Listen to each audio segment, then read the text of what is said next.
Being born and raised in Springfield, I remember being young and my mother told me as soon as I came out the womb, I had an asthma attack. And I was sent to, I guess, a defibrillator or something like that, and I recovered. And I remember, like, when as I grew up, I was on albuterol, and the whole machine and the pumps and the little gas that I had to keep inhaling and stuff, and it was very difficult at first, but I got used to it.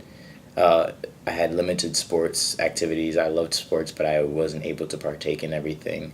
And my mom was always keeping the house clean. I was always keeping the house clean because pets and dust and pollen was always getting into my lungs and making it hard for me to breathe.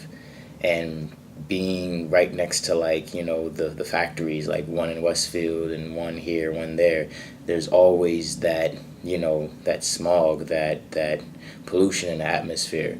So I had to be very careful where I was all the time.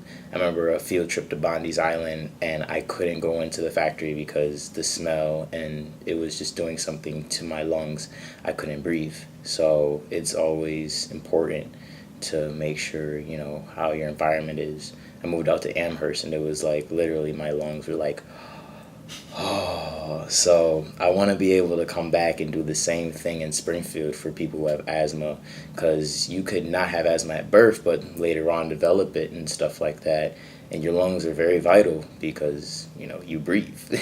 I would always say it's important to stay connected with your doctor, because at one point I didn't even keep up with my asthma medication, and that was my fault when I had a serious asthma attack at one point, and I had to get rushed to the hospital. So it's always important to check up with your doctor, to check up with the household that you're in or visiting, your environment and the community that you live in with the pollution and things like that.